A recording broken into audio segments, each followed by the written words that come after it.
G'day everyone, thanks for joining me again. I hope you're all keeping safe.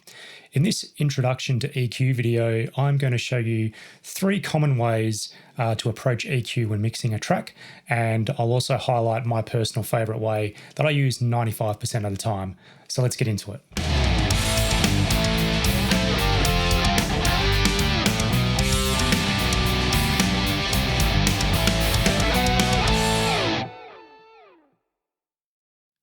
So here we are back in Reaper, and I've got a session in front of me by a band called Squash Lizard, and the song is Not the Place to Be.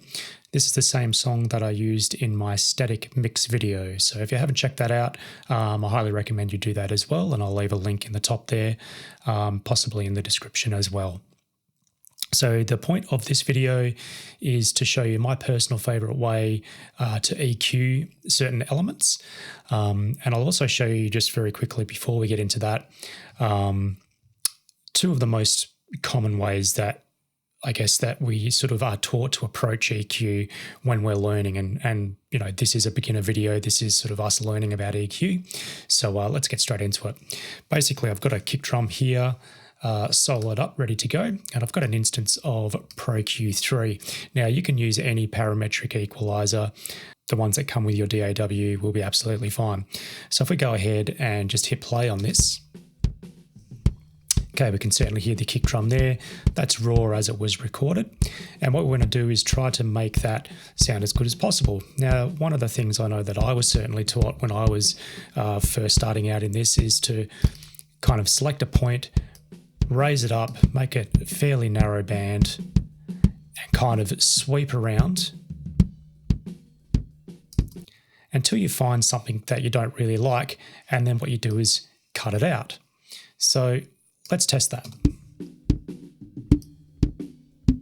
So I've boosted that quite high, and you can hear there's a lot of nasty sort of, ringing resonances going on everywhere. So, there's a lot going on there. Now, the problem I have with this method is, especially when you're starting out, you tend to boost too much. And if you boost too much, you can pretty much make everything sound awful. So that doesn't really help. So with this technique, it's generally a good idea to sort of, maybe don't go too much past sort of 15, 20 dB of boost. Even then, you're probably going to still be able to make everything sound a bit rubbish.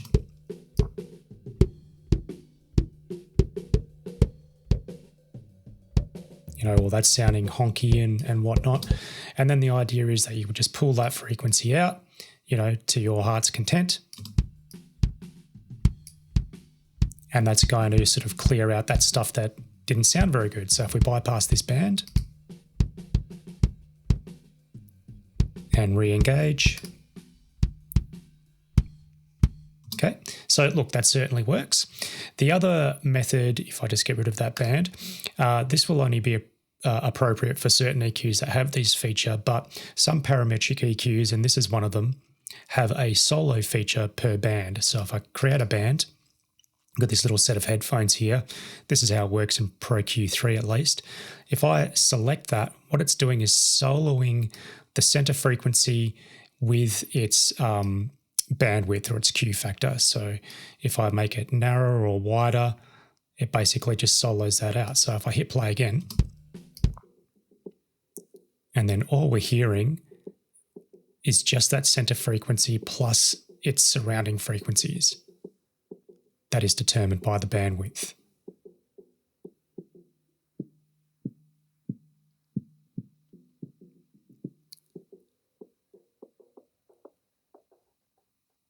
And once again, you'd find something you didn't quite like, and then pull that out. Before and after. Okay. Once again, that is a pretty helpful technique. It's not one that I use a lot for general EQing. I will use this sort of technique if I can hear something, like if there's a real kind of nasty high-end frequency in a guitar or something like that. What I will do is I will narrow that Q band quite a lot and really try to hone in on if there was something that was just really annoying me, that I could get really surgical with it. And that's pretty much what I think this technique is good for. So moving on to the third technique, which is my personal favorite, and it's one that I've learnt along the way, and it just seems to resonate with me, and that is to basically do the opposite of the first technique. So in the first technique, we boosted and then swept around, find something that we didn't like, and then pulled that out. What we're going to do with this one is we're actually going to start by cutting, and cutting by about, I'll just move this scale back to say 12 dB, cutting by about 12 dB or so. Actually, let's keep it up there. So cutting by, say, maybe 15 dB, and then slowly moving through. And the idea is you want to find the sound that you like rather than the sound that you don't like. So let's try this out on the kick drum. If I just delete that, we'll start again.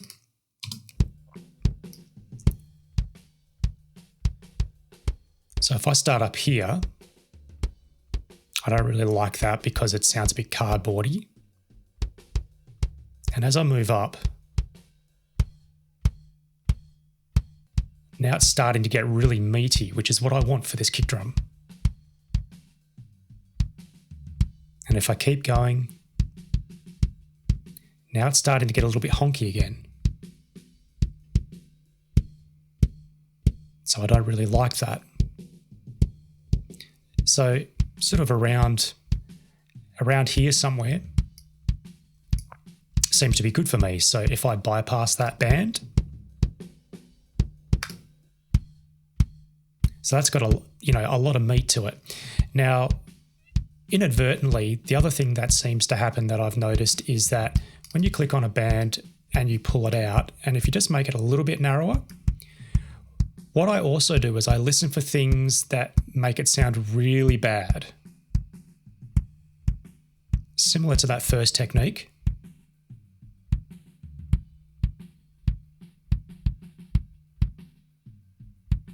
So around there, you can tell that the kick has lost all of its top end. It's all of it's a transient attack and that sort of thing by simply pulling this out. So what that tells me is that could possibly be a good place for me to actually boost that. So let's go ahead and try that. And now we've got some nice spongy top end in that transient attack. We could do the same thing for the low end as well.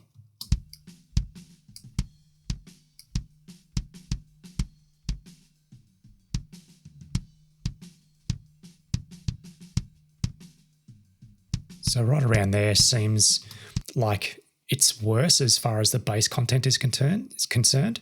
So if I go ahead and boost that,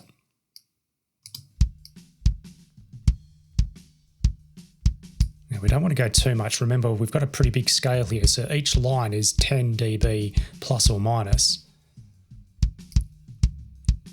Don't think this is 1 dB. You're actually doing 10 dB there. But at the same time, we want something that sounds good. And always A/B, always turn it off and then turn it back on. And make sure you're doing something that's helpful rather than not helpful. The other thing to really be aware, especially when you're dealing with EQ, and in a later video I'll explain this with compression as well, is to make sure that you level match what you're doing, because it's very easy for our ears to get fooled by differences in volume. So if the combination of all of my EQ moves here gave me an overall volume boost, there could quite potentially be the chance that I'm getting tricked into thinking that I'm actually doing a better job simply just because it's louder.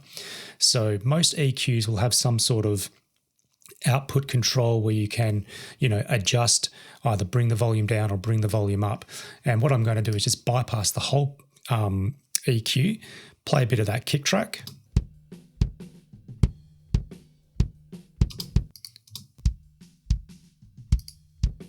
So that's bypassed.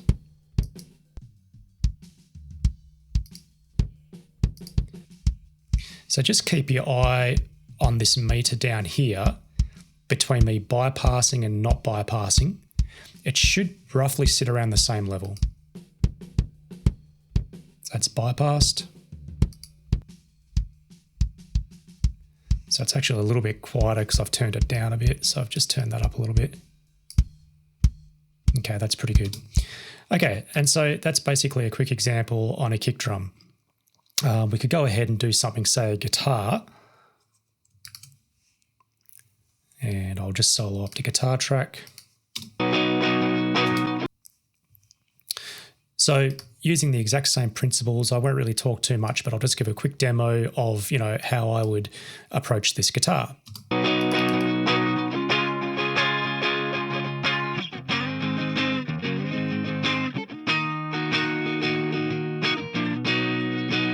So around about there is where it sounds meatiest for me. So I'm going to leave that little cut in place there. I'm going to have a bit of a search around and just see if there's any lows or highs that I can either cut or boost as well.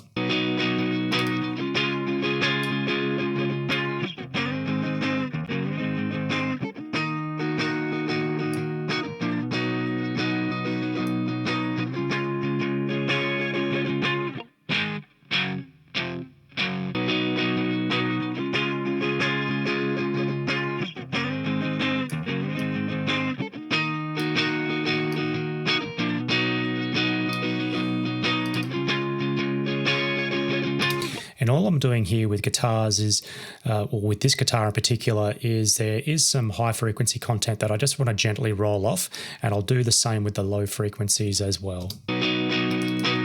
This is called low pass filtering and high pass filtering. So you're allowing frequencies below this point to basically stay in the mix while they gently roll off anything high. And with a high pass filter, it's doing the opposite. So you're allowing the high frequencies to pass through and the low frequencies gently get filtered off.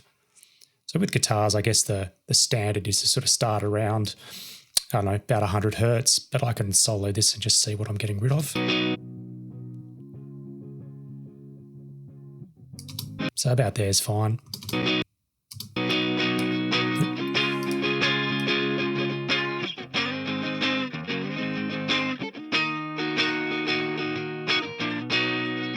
See, right around here, the guitar gets really, really thin, obviously, because I'm taking a fair bit out.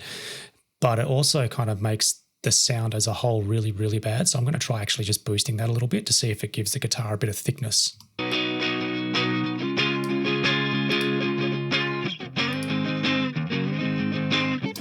Okay, so overall, let's bypass and see how we go.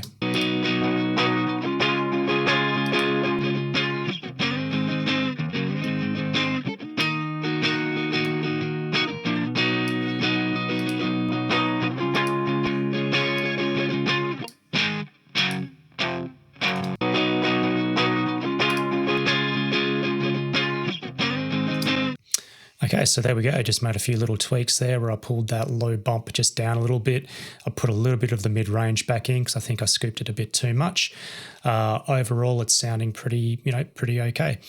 So what I've gone ahead and done also is just to demonstrate the difference on the whole track is I've gone ahead and just applied that technique to everything. So all I've done, this is not mix ready by any means, but all I've done is put one instance of the EQ on each channel, besides from the lead guitar. I don't have that active at the moment. And I'm just going to A-B for you the difference between just using this simple technique with no EQ across the track and then with the EQ across the track as well. So let's have a quick listen to that. I am running away to a better day.